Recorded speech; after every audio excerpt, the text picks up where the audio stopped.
when we are rooted in our true identity of who we actually are, then our actions acquire a new purpose, a new meaning. Our actions is rooted in love for Krishna, rooted in love to serve Krishna. Our identity shapes our activity, and our activities determine our destiny. Depending on the nature of actions that we perform, our destiny gets determined. When we realize our true nature, when we realize the ultimate truth, our actions get transformed, and then the same actions become liberating in nature.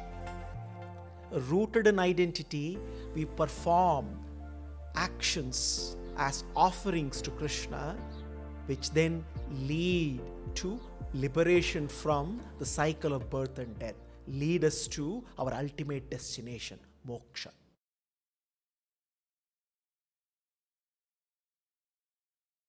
Imagine racing through life at a breakneck speed, thinking you're moving forward, only to realize that you're actually heading straight into a void, spiraling down a path of emptiness.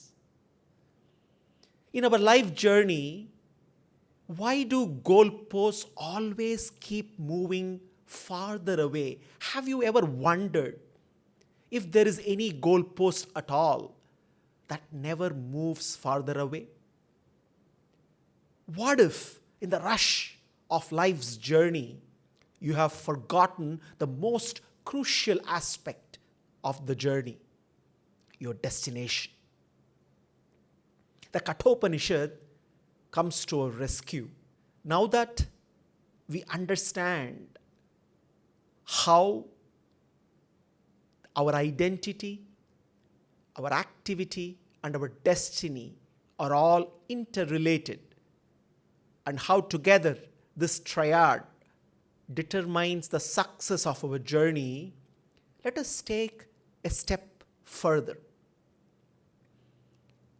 Let us take a step further and understand how we avoid losing control, how we avoid getting lost in this journey of life. The Kathopanishad presents a profound metaphor, an ancient metaphor that is profound and eternally relevant. The metaphor of a chariot. But this chariot is no ordinary chariot. This metaphor holds the very key, the very secret, the secret of navigating life successfully, the secret to escaping the spiral downward journey in life, the secret to steering our life towards the right destination. Atmanam rathinam viddhi, shariram ratamevatu, buddhim tu sarathim viddhi, manaha pragrahamevacha, indriyani hayanahuhu, vishayansteshu gocharan, atmendriya manoyuktam, bhoktestyahu manishinaha. A very profound declaration in the Kathopanishad, which presents the metaphor of a chariot. The Upanishad explains the journey of life. And in the process of explaining the journey of life, it explains how a chariot represents the physical body. The chariot represents the physical body, and the traveler is the Atman. The traveler is the indwelling sentient soul in every body.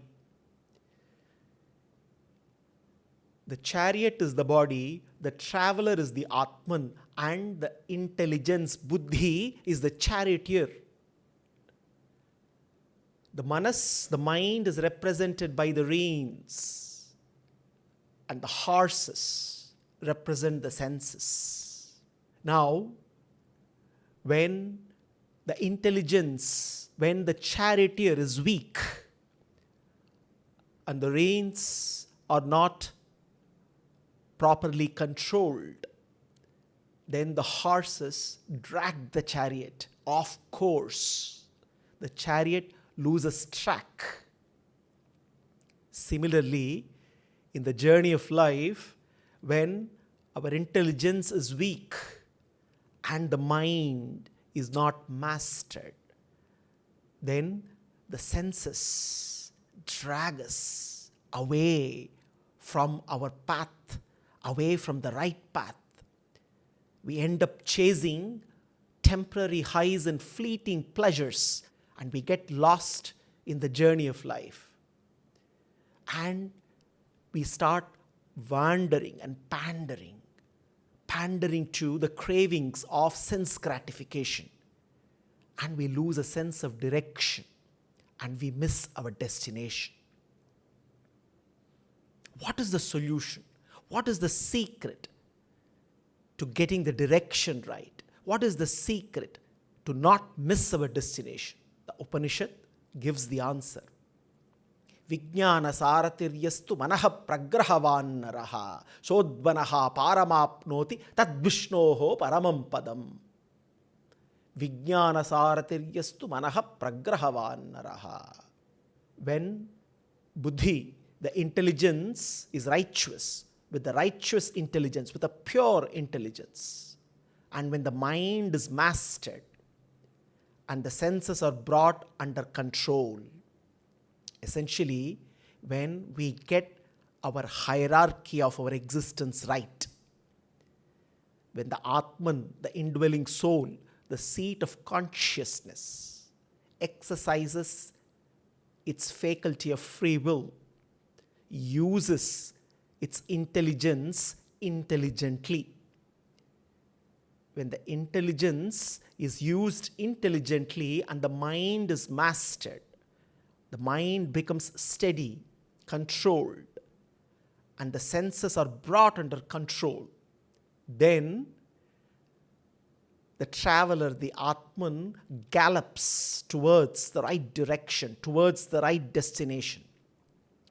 Not to acquire another body, to be trapped in the cycle of samsara, repeated births and deaths, but to discover the path straight to the ultimate destination.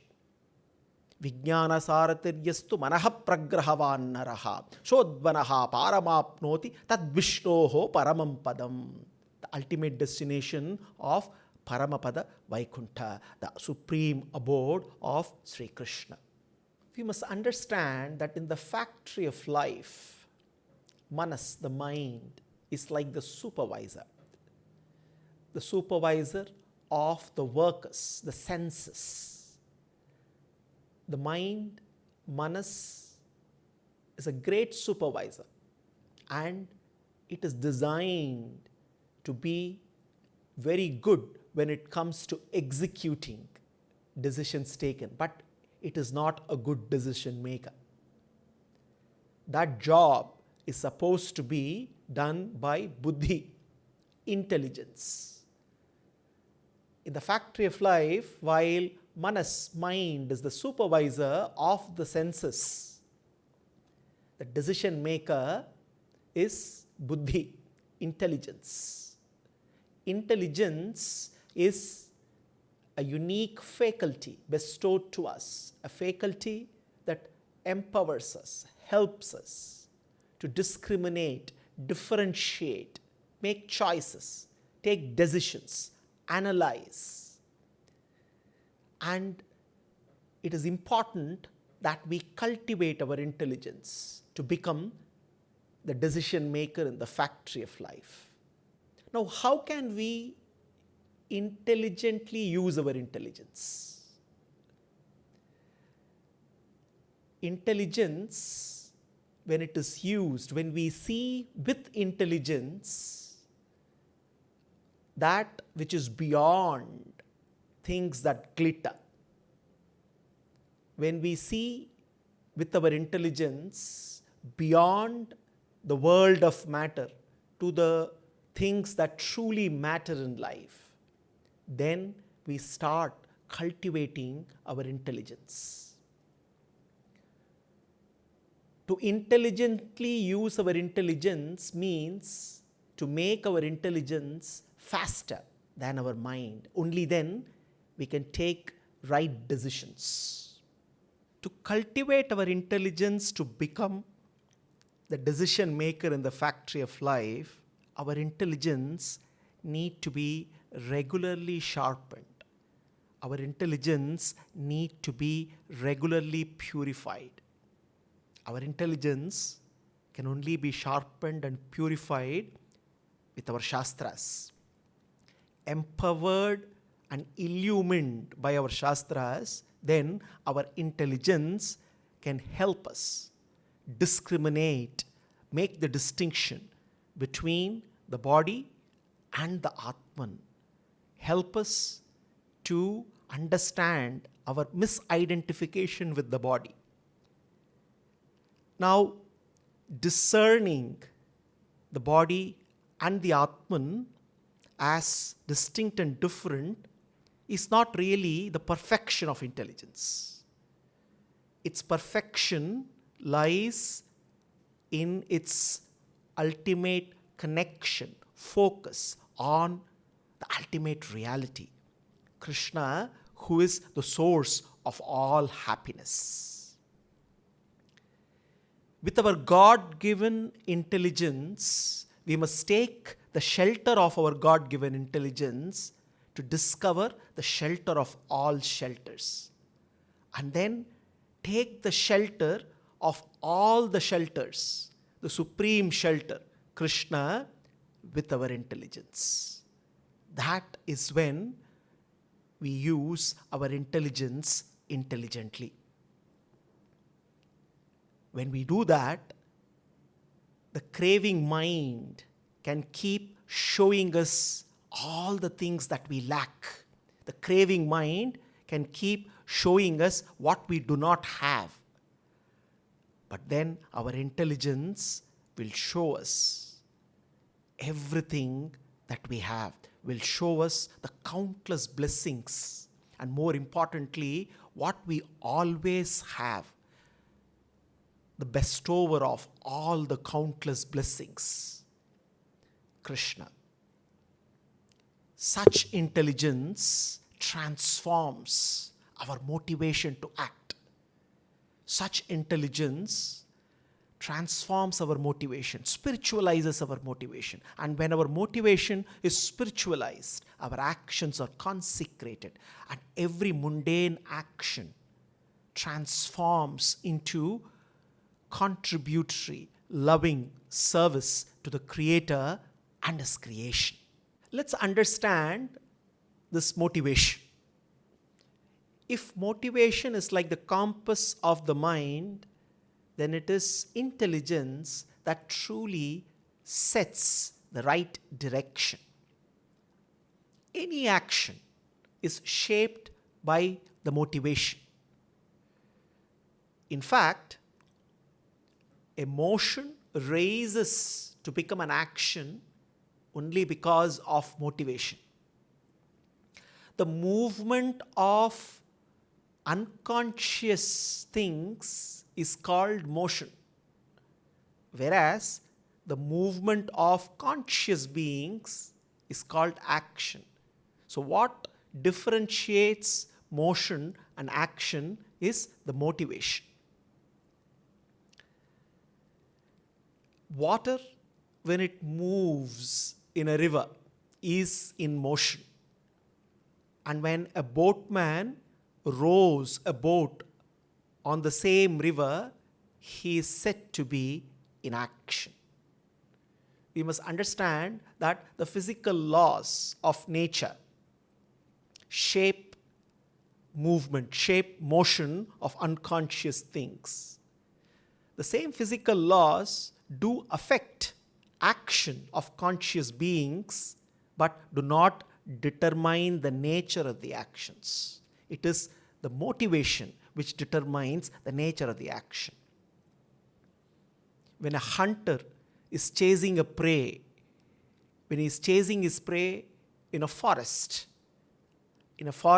when there is a storm, the physical laws of nature, the wind, the rains, do affect the progress of the hunter, but it is his motivation that ensures that he endures the hardship and continues to chase his prey. The motivation of animals can be categorized into 4 distinct classes. The motivation of animals typically fall under 4 categories: eating, sleeping, reproducing, and defending. Even we humans have the same 4 categories of motivations. But then we are conscious beings with intelligence bestowed to us, and therefore, as highly intelligent beings endowed with this special faculty of buddhi, we can choose something more. We can choose, we can seek, we can endeavor, and we can attain the ultimate destination. Vijnana saratiryastu manaha pragrahavan naraha sodvanaha paramapnoti tadvishnoho paramam padam. As the Kathopanishad declares, with a purified intelligence, we have a unique ability to discover the right path to our ultimate destination, Vishnupada, Paramapada Sri Vaikuntha, the abode of Sri Krishna, the abode of everlasting love and eternal existence. So ask yourself, are you aimlessly being dragged away by your own senses and mind, chasing fleeting pleasures and temporary highs? Or are you consciously guiding?